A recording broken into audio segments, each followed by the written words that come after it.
সবাইকে আজ বিশেষ ক্লাসে স্বাগত জানাই। আমার নাম সন্দীপ জয়সওয়াল, আমি তোমাদের ইতিহাসের শিক্ষক।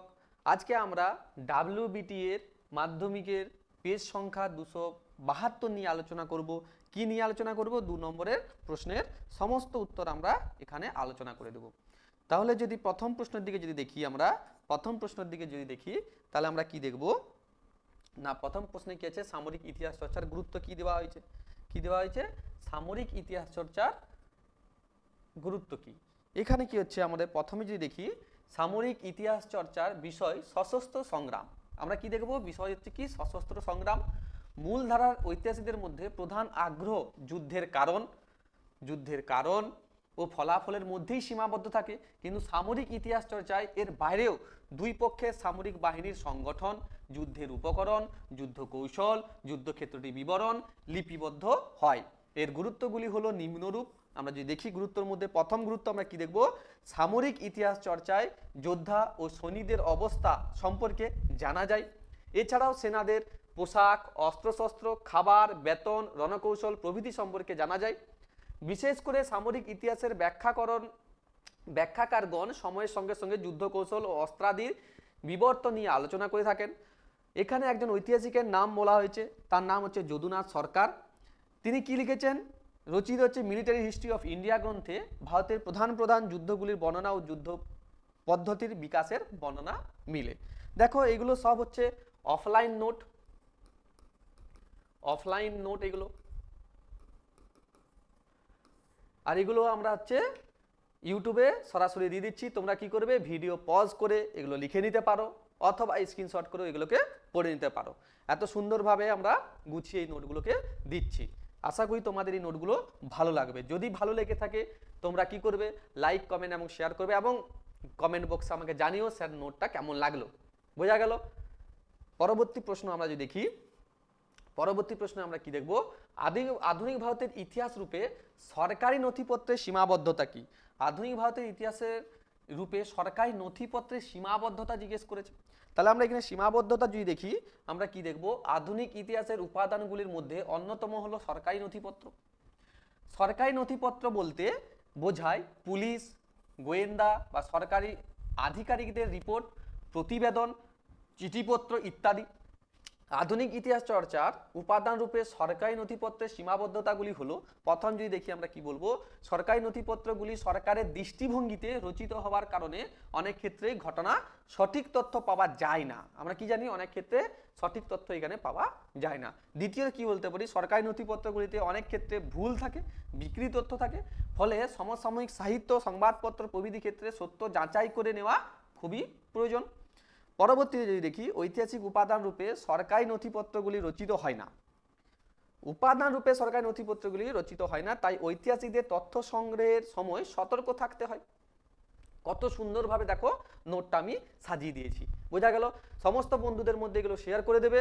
আশা করি তোমাদের এই কোশ্চেনগুলো ভালো লাগবে। বোঝা গেল? পরবর্তী প্রশ্ন আমরা যদি দেখি, লর্ড হার্ডিঞ্জ সম্পর্কে বলা হয়েছে। কার সম্পর্কে বলা হয়েছে? লর্ড হার্ডিঞ্জ সম্পর্কে বলা হয়েছে।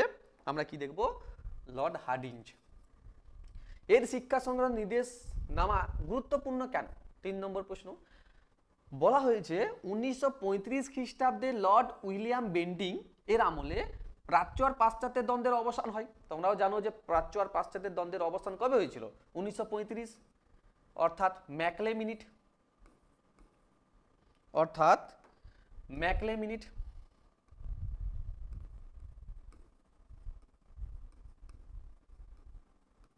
1935 অবসান হয়। 1842 খ্রিস্টাব্দে লর্ড হার্ডিঞ্জ শিক্ষা বিস্তারের জন্য কাউন্সিল অফ এডুকেশন কি গঠন করে? কাউন্সিল অফ এডুকেশন গঠন করে। 1844 খ্রিস্টাব্দে লর্ড হার্ডিঞ্জ ঘোষণা করেন যে সরকারি চাকরিতে ইংরেজি ভাষা জ্ঞানকে অগ্রাধিকার দেওয়া হবে।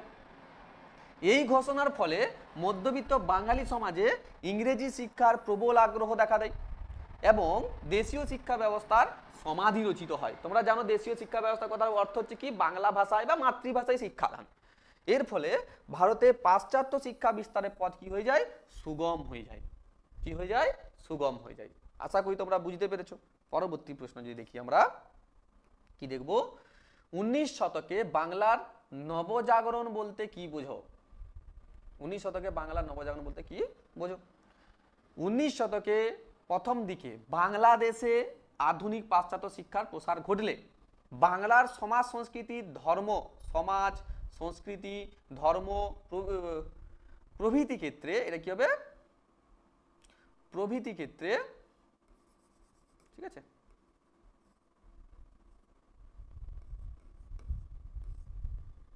প্রভৃতি ক্ষেত্রে এর প্রভাব পড়ে। অবিভক্ত ভারতের বাংলায় বহু মনীষীর আবির্ভাব হয়, সংস্কারের জোয়ার আসে, এর প্রভাবে বাঙালির ভাবজগতে এক ব্যাপক অগ্রগতি ঘটে ও বৌদ্ধিক আন্দোলন শুরু হয়। তোমরা জানো যে ব্যাপক অগ্রগতি ঘটেছিল তার ফলে, হ্যাঁ না? একে বাংলার নবজাগরণ বলা হয়। একে বাংলার কি বলা হয়? নবজাগরণ। মূলত এখানে কার কথা বলা হবে? রাজা রামমোহন রায়ের কথা বলা হবে। রাজা রামমোহন রায়ের সময় থেকে এই নবজাগরণের সূচনা হয়েছিল। তাই আমরা কি জানি ভারতের আধুনিক মানুষ কাকে বলা হয়? আমরা কি জানি যে ভারতের আধুনিক মানুষ কাকে বলা হয়? রাজা রামমোহন রায়কে। নবজাগরণের সূচনা হয়েছিল। আর এই নবজাগরণ ছিল প্রাচীন সংস্কৃত, মধ্যযুগীয় ফার্সি এবং ইংরেজি সাহিত্যের উপর ভিত্তি করে বঙ্গীয় নবজাগরণ। বোঝা গেল? আশা করি তোমরা এটা বুঝতে পেরেছো। সবার মধ্যে সব বন্ধুদের মধ্যে এগুলো কিন্তু শেয়ার করে দিবে, এটাই আমি আশা করি। বোঝা গেল? পরবর্তী প্রশ্ন দুদু মিয়া স্মরণীয় কেন? তোমরা জানো যে এই পিপিটি গুলো রেডি করতে অনেক সময় লাগে, তাই বন্ধুদের মধ্যে শেয়ার করে দিলে আমাদেরও ভালো লাগবে, তারাও সুবিধা পাবে। তো দুদু মিয়া স্মরণীয় কেন? ফরাজি আন্দোলনের অন্যতম নেতা ছিলেন দুদু মিয়া। ঠিক আছে, ফরাজি আন্দোলনের অন্যতম নেতা ছিলেন কে? দুদু মিয়া। 1840 খ্রিস্টাব্দে হাজী শরীয়ত উল্লাহর মৃত্যুর পর তার পুত্র মোহাম্মদ মহসিন, আসল নাম কি এটা? মোহাম্মদ মহসিন উর্ফ যাকে আমরা বলি দুদু মিয়া, ফরাজি আন্দোলনের পরিচালক হন। তিনি স্মরণীয় হওয়ার কারণ হলো তিনি জমিদার ও মহাজনদের অত্যাচারের বিরুদ্ধে সোচ্চার হয়েছিলেন। অন্যদিকে বাংলার নীলকর সাহেবদের অত্যাচারের বিরুদ্ধেও রুখে দাঁড়িয়েছিলেন। প্রথম কারণ স্মরণীয় হওয়ার। তার তত্ত্ব ছিল বৈপ্লবিক। তিনি বলতেন জমি আল্লাহর দান, সুতরাং জমির উপর কর ধার্য করার অধিকার কারো নেই। কত সুন্দর কথা। তিনি বাংলার বেশ কিছু স্থানে অস্থায়ী সমান্তরাল প্রশাসনিক ব্যবস্থা চালু করেছিলেন, যা খুবই গুরুত্বপূর্ণ লাইন, যা ফরাজ ই খিলাফত নামে পরিচিত। যদি জিজ্ঞেস করা হয় ফরাজ ই খিলাফত কি, না বাংলার অস্থায়ী সমান্তরাল প্রশাসনিক ব্যবস্থা। এই সব কারণের জন্য দুদু মিয়া কি হয়ে গেছেন? স্মরণীয় হয়ে আছেন। বোঝা গেল? স্মরণীয় হয়ে আছেন।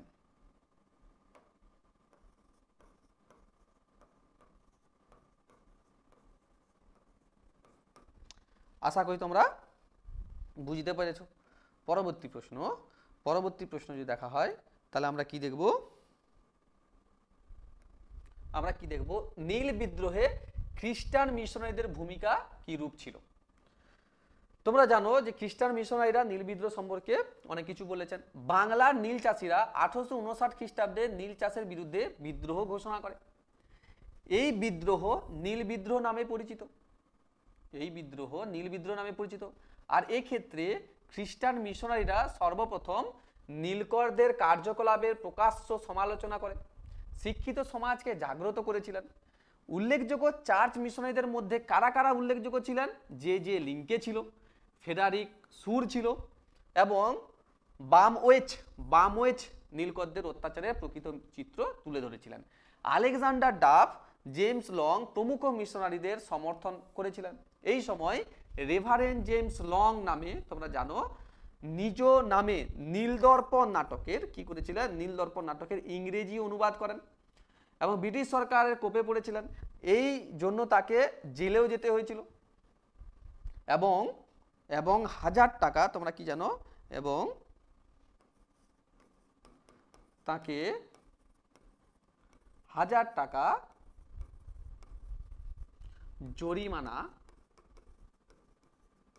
দিতে হয়েছিল।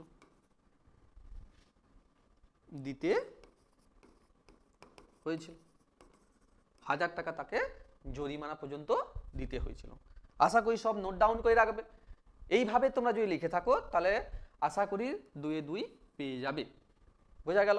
পরবর্তী প্রশ্নের দিকে যদি যাই তাহলে আমরা কি দেখব, পরবর্তী প্রশ্নে কি আছে, পরবর্তী প্রশ্নতে আমরা কি দেখব যে ল্যান্ড হোল্ডার সোসাইটি কি উদ্দেশ্যে প্রতিষ্ঠিত হয়েছিল, উদ্দেশ্য কি ছিল প্রতিষ্ঠার পিছনে। তোমরা জানো ল্যান্ড হোল্ডার সোসাইটি কে প্রতিষ্ঠা করেন? রাধাকান্ত দেব, হ্যাঁ না? কবে প্রতিষ্ঠা হয় তোমরা জানো? 1838 সালে। তাহলে জমিদার রাধাকান্ত দেব, দ্বারকানাথ ঠাকুর, প্রসন্ন কুমার ঠাকুর প্রমুখের উদ্যোগে 1838 খ্রিস্টাব্দে 12ই নভেম্বর ল্যান্ড হোল্ডার সোসাইটি প্রতিষ্ঠিত হয়। এর উদ্দেশ্যগুলি হলো, প্রথম যদি দেখা হয় বাংলা, বিহার ও উড়িষ্যার জমিদারদের স্বার্থ রক্ষা করা এবং জমিদারদের মধ্যে ঐক্য প্রতিষ্ঠা করা। জমিদারদের মধ্যে কি করা? ঐক্য প্রতিষ্ঠা করা। সরকার কর্তৃক নিষ্কর জমির বাজেয়াপ্ত করার বিরোধিতা করা। 3 নম্বর যদি দেখি ভারতের সর্বত্র চিরস্থায়ী বন্দোবস্তের প্রসার ঘটানো। কি হবে এটা? প্রসার ঘটানো, প্রসার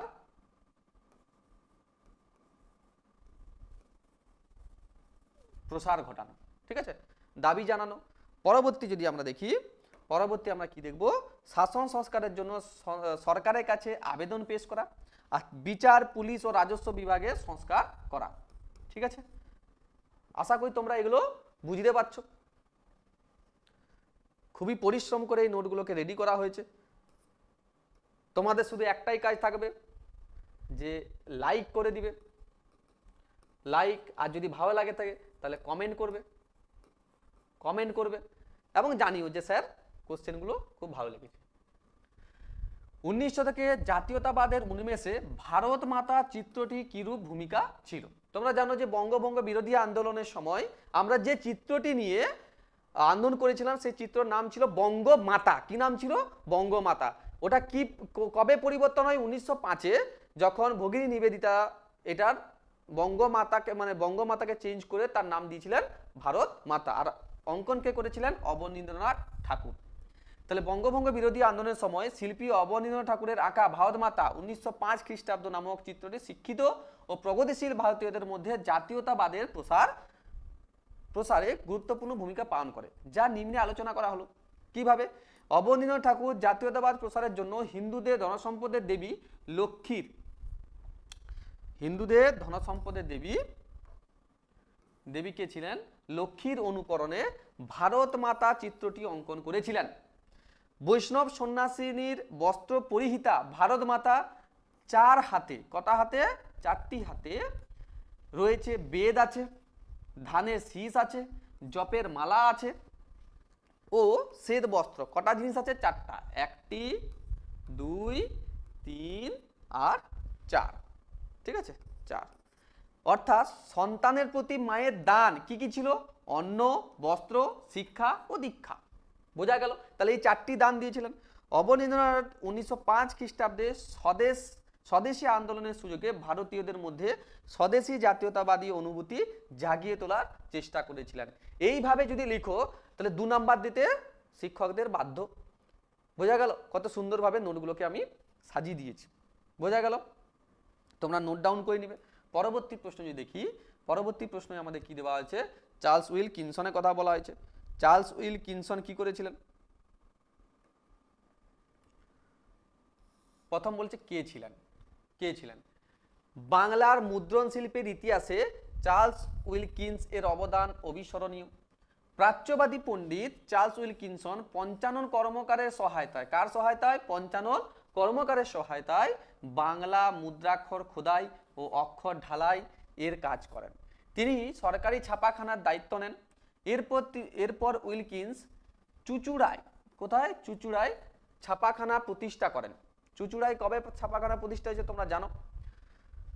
তার তৈরি করা অক্ষরে ন্যাথানিয়াল ব্রাসি হেলহেড, খুবই গুরুত্বপূর্ণ নাম, রচিত a grammar of the Bengal language, a grammar of the Bengal language 1778 খ্রিস্টাব্দে প্রকাশিত হয়। এই জন্য তাকে বাংলার গুটেনবার্গ বলা হয়। কাকে বাংলার গুটেনবার্গ বলা হয়? চার্লস উইলকিনসনকে বলা হয়।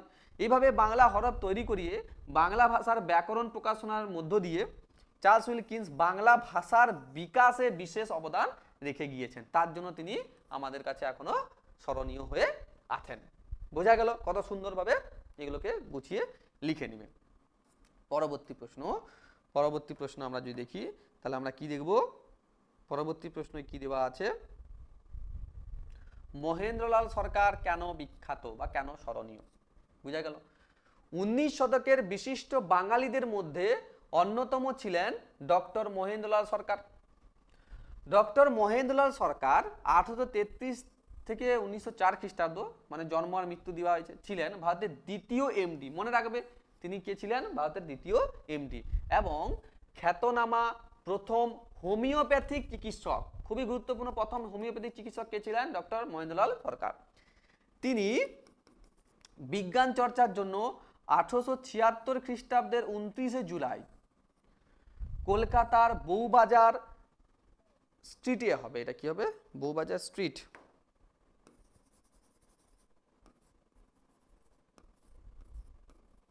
স্ট্রিটে ইন্ডিয়ান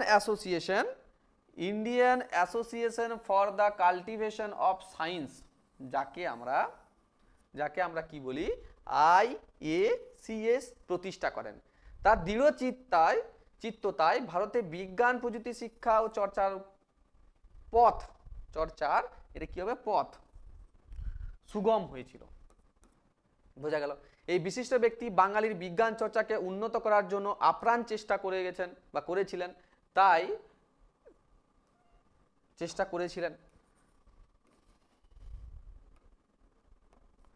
তাই তাকে ভারতীয় বিজ্ঞান চর্চার জনক বলা হয়। মনে রাখবে ভারতের বিজ্ঞান চর্চার জনক কাকে বলা হবে, ডক্টর মহেন্দ্রলাল সরকারকে। বোঝা গেল। পরবর্তী প্রশ্ন আমরা যদি দেখি যে মোপলা বিদ্রোহের কারণ কি ছিল। মোপলা বিদ্রোহ কবে হয়েছে, 1921 খ্রিস্টাব্দে। অহিংস অসহযোগ আন্দোলনের সময় যেসব আঞ্চলিক কৃষক আন্দোলন হয় তাদের মধ্যে অন্যতম ছিল মোপলা বিদ্রোহ। 1921 খ্রিস্টাব্দে মালাবারের দক্ষিণে মোপলা কৃষকরা হিন্দু জমিদার ও সরকারের বিরুদ্ধে বিদ্রোহ করেছিলেন। হিন্দু জমিদার জেনোমিদের শোষণ, আরব বংশোদ্ভূত মুসলিম সম্প্রদায়ের মোপলা কৃষকদের জীবনকে দুর্বিষহ করে দিয়েছিল। কি করে দিয়েছিল, দুর্বিষহ করে তুলেছিল। দীর্ঘদিন অন্যায় ও সামন্ততান্ত্রিক শোষণ তো ছিলই, এর সঙ্গে সঙ্গে যুক্ত হয়েছিল খলিফাকে তার হিত রাজ্যে পুনঃপ্রতিষ্ঠা করা ধর্মীয় উন্মাদনা এবং ইংরেজ বিরোধী অসহযোগ আন্দোলনের ঢেউ। বোঝা গেল। অসহযোগ আন্দোলনের সময় খিলাফত আন্দোলনের প্রভাবে মোপলারা সংঘবদ্ধ হয়, যদিও শেষ পর্যন্ত সামরিক আইন জারি করে মোপলা বিদ্রোহ দমন করা হয়েছিল। এই বিদ্রোহের অন্যতম নেতা ছিলেন কে, খুবই গুরুত্বপূর্ণ, ইয়াকুব হাসান। কে ছিলেন, ইয়াকুব হাসান ছিলেন। তাহলে এইভাবে যদি লিখতে পারো তাহলে তোমাদের খুবই ভালো হয়। বোঝা গেল। পরবর্তী প্রশ্ন, মিরাট ষড়যন্ত্র মামলাটি কি বলা হয়েছে, মিরাট ষড়যন্ত্র মামলাটি কি আমরা দেখব। মিরাট ষড়যন্ত্র মামলাটি কি, 1929 খ্রিস্টাব্দে সাম্যবাদীরা শ্রমিক আন্দোলনকে কেন্দ্র করে ইংরেজদের বিরুদ্ধে আন্দোলন শুরু করেন। এরই প্রেক্ষিতে ব্রিটিশ সরকার 1929 খ্রিস্টাব্দে 20 মার্চ মুজাফফর আহমেদ, PC যোশী, ধরণী গোস্বামী এবং ব্রিটিশ কমিউনিস্ট নেতা বেঞ্জামিন ব্রাডলি, ফিলিপ স্প্রেট ও হ্যাচিনসন সহ মোট 33 জনকে গ্রেপ্তার করে তাদের বিরুদ্ধে মিরাট ষড়যন্ত্র মামলা করা হয়। আসলে এই মামলা করার কারণ ছিল কমিউনিস্টদের উদ্যোগে দেশের বিভিন্ন স্থানে শিল্প ধর্মঘট অনুষ্ঠিত হতে থাকলে শঙ্কিত সরকার কমিউনিস্টদের প্রতিরোধ করার জন্য কেন্দ্রীয় আইনসভায় জননিরাপত্তা বিল কি এনেছিল, জননিরাপত্তা বিল ও শিল্প বিরোধী বিল নামে দুটি দমনমূলক বিল উত্থাপন করেন, যার ফলে বিদ্রোহ হয় এবং 33 জনকে গ্রেপ্তার করা হয়। বোঝা গেল কত সুন্দরভাবে নোটগুলো ব্যক্ত করা হয়েছে। বোঝা গেল। পরবর্তী, মাতঙ্গিনী হাজরা স্মরণীয় কেন, কি বলা হয়েছে, মাতঙ্গিনী হাজরা স্মরণীয় কেন। তোমরা জানো যে ভারত ছাড়ো আন্দোলনের সময় যে 73 বছরের বৃদ্ধ মহিলা নিজের বুকে গুলি খেয়েছিলেন, সেই মহিলার নাম হচ্ছে কি মাতঙ্গিনী হাজরা, যাকে আমরা গান্ধী বুড়ি নামেও চিনে থাকি। ভারত ছাড়ো আন্দোলনের কালে বাংলার সতীশচন্দ্র সামন্তের নেতৃত্বে গঠিত তাম্রলিপ্ত জাতীয় সরকারের অধীনে একটি নারী বাহিনী গঠন করা হয়েছিল। এই নারী বাহিনীর নাম যদি জিজ্ঞেস করা হয় তাহলে ভগিনী সেনা। কি নাম হবে? ভগিনী সেনা। এই ভগিনী সেনা গঠিত হয়। এই নারী বাহিনীর অন্যতম সদস্য ছিলেন ৭৩ বছরের বৃদ্ধা গান্ধী বুড়ি মাতঙ্গিনী হাজরা। মেদিনীপুর জেলার তমলুকের বৃদ্ধা মাতঙ্গিনী হাজরা গান্ধীবাদী নেত্রী ছিলেন, তাই তাকে গান্ধী বুড়ি বলা হতো। তার নেতৃত্বে তমলুক থানা ঘেরাও কর্মসূচি গৃহীত হয় এবং 1942 খ্রিস্টাব্দে 29শে সেপ্টেম্বর, তারিখটা মনে রাখবে, 1942 খ্রিস্টাব্দের 29শে সেপ্টেম্বর পুলিশের গুলিতে তিনি নিহত হন। ব্রিটিশ সরকারের বিরুদ্ধে দুঃসাহসিক কাজের জন্য তিনি ইতিহাসে চিরস্মরণীয় হয়ে আছেন। বোঝা গেল? ৭৩ বছর মহিলা, মানে কত বৃদ্ধ মহিলা যাকে গুলি খেতে হয়েছে আমাদের ভারতের স্বাধীনতার জন্য। তিনি একজন গান্ধীবাদী আদর্শে দীক্ষিতা মহিলা ছিলেন। বোঝা গেল? পরবর্তী প্রশ্ন। পরবর্তী প্রশ্ন কি আছে? অলিন্দ যুদ্ধ কি? অলিন্দ যুদ্ধ কি? তোমরা জানো যে 1930 খ্রিস্টাব্দের 8ই ডিসেম্বর বেঙ্গল ভলেন্টিয়ার্স দলের 3 বিপ্লবী, নাম জিজ্ঞেস করবে, বিনয় বসু, বাদল গুপ্ত ও দীনেশ গুপ্ত রাইটার্স বিল্ডিং আক্রমণ করে কুখ্যাত কারা অধিকর্তা কি নাম ছিল, সিমসন ও ক্রেগকে হত্যা করেন। এরপর বিশাল পুলিশ বাহিনী তেগার্ডের আদেশে মহাকরণ ঘিরে ফেলে। মহাকরণ, রাইটার্স বিল্ডিং আমরা কি বলি? মহাকরণ বলি।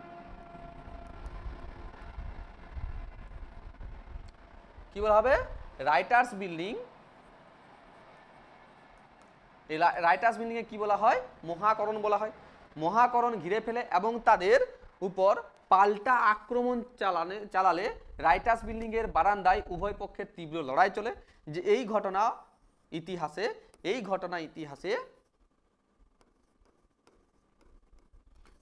ইতিহাসে অলিন্দ যুদ্ধ নামে পরিচিত। জিজ্ঞেস করা হয় যদি অলিন্দ যুদ্ধ কবে হয়েছিল, তাহলে কি হবে? 1930 খ্রিস্টাব্দ। বোঝা গেল? আশা করি তোমরা এটা বুঝতে পেরেছ। বোঝা গেল?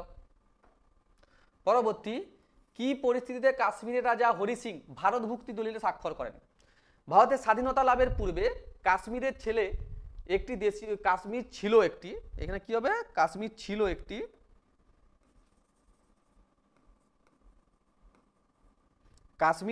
একটি দেশীয় রাজ্য। কাশ্মীরের মহারাজা হরি সিং হন। এটা কি হবে? হরি সিং।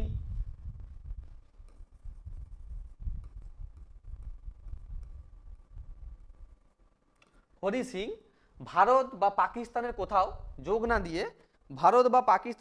যোগ না দিয়ে নিজেদের স্বাধীন অস্তিত্ব বজায় রাখতে চেয়েছিলেন, কিন্তু ভারত ভুক্তির কারণ হলো পাকিস্তানের হানাদার বাহিনী কাশ্মীরে আক্রমণ চালিয়ে এক বিস্তীর্ণ অঞ্চল দখল করে নিলে হরি সিং ভারতের কাছে সাহায্যের প্রার্থনা করে ভারত ভুক্তি দলিলে স্বাক্ষর করেন। কাশ্মীরবাসীর নিত্য প্রয়োজনীয় অনেক দ্রব্য সদ্য স্বাধীন রাষ্ট্র পাকিস্তানের বিভিন্ন অঞ্চল থেকে আমদানি করা হতো। পাকিস্তান সরকার এই সব দ্রব্য রপ্তানি বন্ধ করে দিয়েছিল। তাহলে দুটো কারণ দেখতে পাচ্ছ। এই হানাদার পাকিস্তানের বাহিনীর বিস্তীর্ণ অঞ্চল দখল করে নিলে হরি সিং ভারতের কাছে সাহায্য প্রার্থনা করে। ভারত 27 অক্টোবর প্রায় 100 বিমানে ভারতীয় সেনাবাহিনীকে কাশ্মীরে অবতরণ করায়। অবতরণ করানোর পর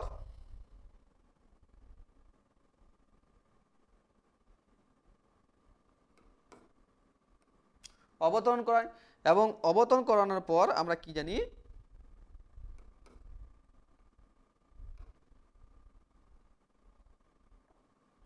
অবতরণ করানোর পর এই যে পাক, এটা কি হচ্ছে? পাক হবে। পাক হানাদারদের বিতাড়িত করে কাশ্মীরের 2/3 ভূখণ্ড উদ্ধার করেন। এইভাবে